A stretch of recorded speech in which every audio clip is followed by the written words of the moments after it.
Selamat tinggal Jakarta, 9 tahun saya tunggu kabarmu, kalau enggak habisi 2024. Semangat! Partai politik yang tidak mendukung kita habisi di desa. Oke. Prolegnas prioritas 2023. Saya tadi sudah sampaikan bahwa untuk masuk prolegnas itu harus lewat badan legislasi. Jadi makanya pada kesempatan ini saya mengagendakan kawan-kawan sekalian ketemu dengan badan legislasi. Sampai pagi. Tidak akan bisa masuk prolegnas kalau tidak masuk badan legislasi.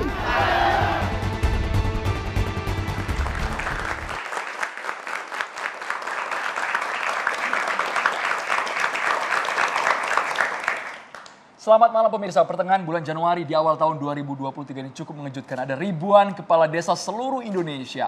Mereka menggelar aksi unjuk rasa di depan gedung DPR MPR. Yang mereka minta adalah soal masa jabatan. Dari 6 tahun menuju ke 9 tahun. Sontak hal tersebut cepat direspons oleh pemerintah. Iya, dan bahkan yang mengejutkan lagi mereka kemudian meminta tuntutan di mana masa jabatan diperpanjang 9 tahun dengan 3 periode. Total 27 tahun, Andro. Bahkan muncul juga adanya ancaman jika kemudian nanti di 2024 akan kemudian siap menghabisi suara partai politik yang tak sejalan. Sebenarnya apa maksud dibalik ribuan kepala desa ini?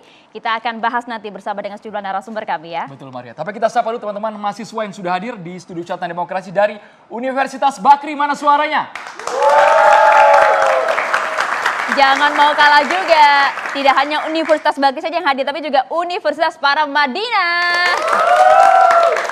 Terima kasih sudah hadir. Kalau begitu langsung saja kami akan perkenalkan satu persatu narasumber kami. Yang pertama sudah hadir ada Bang Fahri Hamzah, Waketum Partai Gelora. Selamat malam Bang. Boleh pakai mic ya Bang?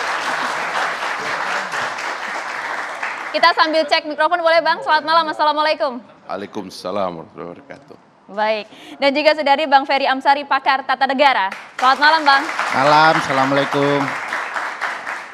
Kami juga menghadirkan langsung ini Menteri Desa Daerah Tertinggal dan Transmigrasi Bapak Abdul Halim Iskandar. Selamat malam, Selamat malam Pak Menteri. Terima kasih sudah berkenan hadir. Kemudian ada Ketua DPP PDI Perjuangan, Mas Arya Bima. Assalamualaikum, selamat malam Mas Arya Bima. Dan juga ada pengamat politik Bang Boni Hargens. Selamat malam Bang Boni Hargens. Kita mau dengar suara yang memang jarang datang ke Catatan Demokrasi ini. Bang Fahri Hamzah, kita ingin tahu nih suaranya seperti apa. Karena yang Abdesi suarakan pada tanggal 17 Januari, mereka menyatakan perpanjangan masa jabatan ini ada kok manfaatnya. Mereka merasa kalau terlalu pendek akan syarat, akan konflik. Bang Fahri Hamzah, menurut Anda seperti apa? Bukan menterinya dulu. Bang Fahri dulu. Kita ingin dengar, sudah lama soal itu tidak ada suara-suaranya di Catatan Demokrasi. Iya, terima kasih Pak Menteri dan teman-teman. Saya kira tidak boleh juga kita simplifikasi permintaan dari teman-teman kepala desa itu hanya soal perpanjangan. Ini kan pengalaman kita sudah sejak tahun 2004 diundangkan di akhir masa jabatan 2014 diundangkan di akhir jabatannya Pak SBY dan sekarang ini artinya sudah lebih dari atau hampir 10 tahun teman-teman perangkat desa dan juga kepala desa itu merasa perlu ada yang dievaluasi. Saya kira evaluasinya sangat penting dan bagus karena undang-undang desa itu bukan undang-undang yang sederhana, satu undang-undang yang besar yang sangat bagus dan kalau kita baca keseluruhan cakupan dari undang-undang desa ini, undang-undang nomor 6 tahun 2014, ini adalah undang-undang yang menjanjikan masa depan baru bagi desa-desa kita di seluruh Indonesia. Dan kemudian ini dilengkapi dengan lahirnya institusi Kementerian Desa yang secara khusus memikirkan dan mengembangkan mereka. Jadi menurut saya sih jangan terlalu soal 9 tahun itu yang kita ributkan, tapi coba kita pikirkan ke sesuatu yang lebih besar. Dan kalau bisa jangan sesuatu yang lebih besar itu nanti kita korbankan hanya karena ada persoalan 9 tahun. 9 tahun itu memang secara filosofis kalau persepsi saya sebenarnya ini agak keliru karena tendensi di dalam demokrasi itu masa jabatan atau jabatan itu dibatasi. Karena itulah setiap ekstensi jabatan dalam demokrasi itu sensitif di kuping rakyat itu. Karena apalagi sekarang seharusnya yang kita pikirkan desa itu adalah bagaimana memantapkan konsolidasi desa mulai dari perencanaannya, organisasi-organisasi yang terbentuk di dalamnya. Kita luar biasa loh mengatur di undang-undang ini, sampai etika kepala desa dan sebagainya kita atur. Dan sirkulasinya, sirkulasi elit desa itu juga perlu difikirkan. Sebab kita menginginkan sebenarnya desa itu kan adalah miniatur dari modernisasi pedesaan yang menjadi kota nantinya. Dalam pengertian bahwa semua infrastrukturnya ada, pelayanan publiknya bagus, sekolahnya bagus, pendidikannya bagus, kegiatan perekonomian rakyatnya tumbuh sehingga pendapatan per kapita rakyatnya desa juga bertumbuh secara cepat ya. Bahkan mungkin desa-desa itu bisa lebih maju pertumbuhan ekonominya karena ada konsep desa pariwisata dan sebagainya, itu lebih daripada yang lain-lain begitu. Jadi menurut saya baca ini dulu secara umum, karena itu jangan interupsi dengan isu 9 tahun. Menurut saya agak merugikan kalau kita ini akhirnya tidak memikirkan desa secara serius hanya gara-gara kita diinterupsi oleh isu 9 tahun yang tidak menguntungkan menurut saya. Kemarin juga saya kira salah juga kalau teman-teman kepala desa itu otaknya itu fokus di 9 tahun. Padahal yang kita pikirkan kan modernisasi desa. Kalau saya memikirkan gaji kepala desa mesti dinaikkan. Saya tahu teman-teman saya banyak jadi kepala desa. Orang saya lahir di desa, orang desa kok.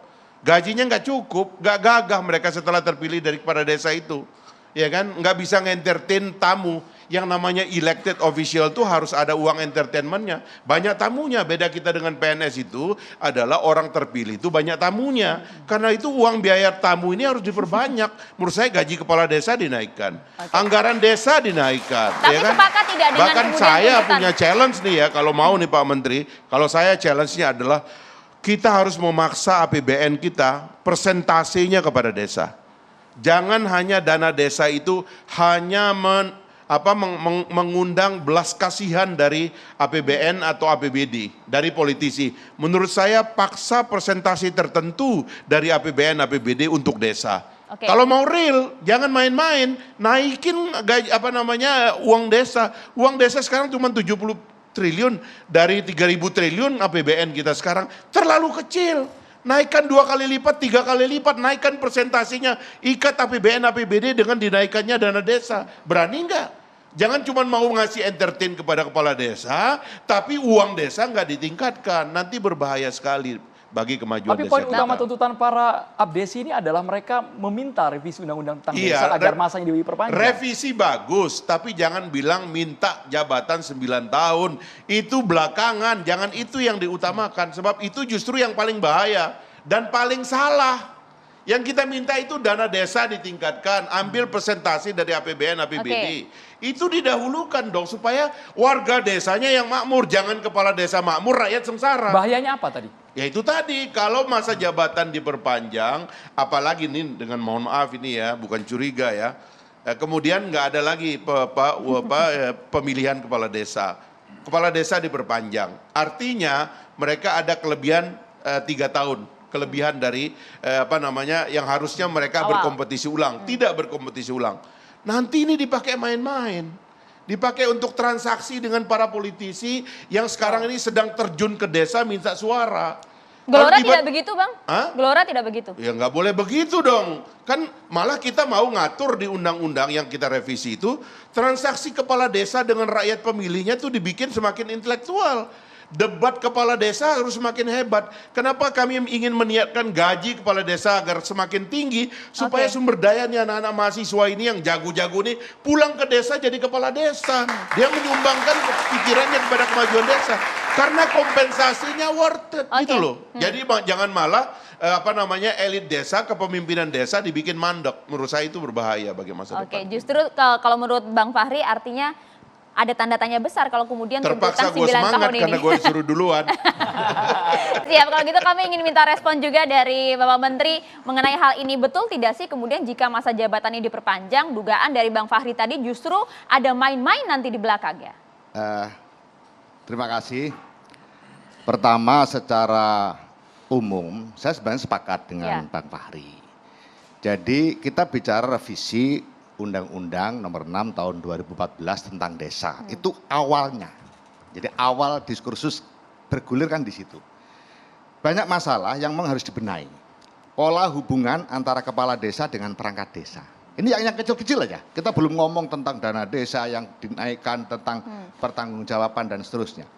Pola hubungan antara perangkat desa dengan kepala desa. Keberadaan perangkat desa yang statusnya tidak jelas. Ini juga menjadi bagian penting dari revisi Undang-Undang Nomor 6 Tahun 2014 tentang desa. Padahal di sisi lain, desa ini sudah menunjukkan prestasi yang luar biasa. Sejak digulirkannya dana desa sampai dengan hari ini, itu sudah ada 648 triliun dana bergulir. Dimulai dengan kecurigaan-kecurigaan yang sangat luar biasa kepada desa pada saat itu. Seakan-akan desa itu nggak mampu lah, dikasih duit banyak dan seterusnya dan seterusnya. Nah, dari situlah kemudian terjadi konsolidasi yang bagus dan terbukti. Hari ini dana desa betul-betul memberikan dukungan support yang bagus bagi pembangunan dan pemberdayaan masyarakat desa. Mulai dari keberadaan Indeks Desa Membangun, dari 174 desa mandiri, di awal dana desa digulirkan hari ini, sudah 6.238 desa mandiri. Itu karena kepiawaian dan kemampuan kepala desa beserta perangkatnya tentu saja dengan segala kondisi yang dihadapi. Itu berhasil menaikkan Indeks Desa Membangun. Kemudian desa maju dari 3.608 sampai 20.200 menjadi 20.249 desa maju. Artinya ini sudah di luar ekspektasi. Target RPJMN sebenarnya 2024 itu 5.000, tapi hari ini sudah 6.000. Ini menunjukkan bahwa kerja-kerja pemerintahan desa dengan kondisi yang begitu banyak dinamika itu ternyata berhasil dengan baik, dan infrastruktur desa juga luar biasa hari ini setelah digulirkan dana desa oleh Pak Jokowi. Nah, dari situlah kemudian banyak dinamika yang ditemukan. Misalnya tadi pola hubungan antara kepala desa dengan perangkat desa, ini perlu ditata. Kemudian kebijakan terkait dengan pemanfaatan dana desa. Ada dua pemahaman. Yang satu ingin dana desa diberikan kewenangan penuh kepada desa untuk improvisasi. Tapi harus diingat bahwa dana desa itu adalah dana APBN yang dikucurkan. Sehingga harus menopang strategi pembangunan nasional. Itulah makanya ada poin-poin yang memang menjadi mandatori. Misalnya pada saat COVID, dana desa untuk BLT. Pada saat sekarang, 20% dana desa untuk ketahanan pangan. Karena semua tahu permasalahan hari ini yang paling krusial adalah ketahanan pangan. Tetapi di balik itu sebenarnya 3% untuk operasional pemerintah desa mulai tahun 2023. Ini juga kebijakan Pak Presiden yang sangat ditunggu-tunggu oleh kepala desa. Pak Menteri, sebelum masuk ke poin teknis itu, kami sempat mencatat apa yang dikatakan oleh Ketua Abdesi Surtawijaya yang menyatakan 6 tahun sebenarnya kurang. Karena dalam 1-2 tahun awal itu kami lebih sering konflik dengan perangkat desa. Sesama perangkat desa, sesama kompetitor untuk maju ke sebuah desa menjadi seorang pemimpin di desa tersebut. Apakah dari kementerian merespons, menyetujui? Nah, jadi ini gini, ceritanya begini. Jadi dari diskusi-diskusi lebar ya, melebar itu mulai dari permasalahan pola hubungan kepala desa dengan perangkat, kemudian kesejahteraan kepala desa yang minta dana operasional dan alhamdulillah sudah diloloskan oleh Pak Presiden 2023 ini, kemudian pertanggungjawaban penggunaan dana desa yang diharapkan lebih simpel, termasuk 3% ini misalnya. Kami dari Kementerian Desa sudah mohon bantuan dan pendampingan dari BPKP agar 3% pemanfaatan dana operasional pemerintah desa ini jangan dibuat ad cost pertanggungjawabannya, tapi buatlah lamsam. Kenapa? Karena ini operasional pemerintah desa, seperti yang disampaikan oleh Bang Fahri tadi. Jadi semua berjalan secara bertahap, secara bertahap. Nah, kemudian bergulirlah, sudah biasa kan, kemudian bergulir dengan prestasi yang diraih, dengan kondisi yang memang tadi betul. Pilkades ya, ketegangan dampak pilkades dibanding dengan ketegangan dampak pilbub, pilgub, apalagi pilpres itu jauh. Kenapa? Karena hari ini selesai pilkades, kepala desa tetap di wilayah itu. Tiap hari masih ketemu dengan semua warga masyarakat desa. Beda dengan bupati. Bupati setelah pilkada mungkin bisa hilang 1 bulan atau 1 minggu, nunggu pelantikan dan seterusnya bagi yang menang, bagi yang kalah mungkin yang ngumpet. Iya. Nah, tapi di desa tidak bisa seperti itu. Nah, Kemudian, nah di sini poinnya. Dari situlah kemudian terjadi curhat-curhatan lah, keluhan antara tim sukses. Jadi dimulai dari situ. Tim sukses kepala desa yang menang merasa ada kendala untuk mengkonsolidasi dalam waktu singkat agar proses pembangunan bisa berjalan baik. Oke, baik. Pembenahan mulai dari perangkat desa. Semua kepala desa punya tim, ya, punya tim sukses dan mereka nuntut untuk jadi ini, jadi itu dan lain-lain. Itu sudah biasa. Nah itu juga jadi masalah tersendiri. Nah akhirnya dari pihak pemenang, dari pihak yang kalah juga begitu. Rasanya kok ada sesuatu yang nggak enak toh pola hubungan di antara kita. Padahal asas rekognisi, asas pembangunan desa itu kan banyak. Rekognisi, kekeluargaan, kebersamaan, gotong royong.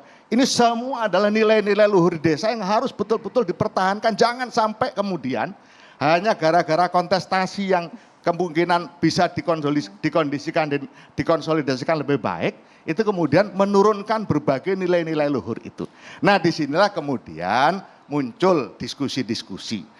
Solusinya gimana supaya proses pembangunan bisa berjalan dengan lancar, bagus, kondusif, tetapi efek-efek pilkades juga bisa terselesaikan dengan baik. Iya. Apakah perpanjangan ini kemudian menjadi solusi, Pak? Bukan satu-satunya solusi. Ya. Tadi misalnya penyelesaian pola hubungan antara kepala desa dengan perangkat desa. Ini penting.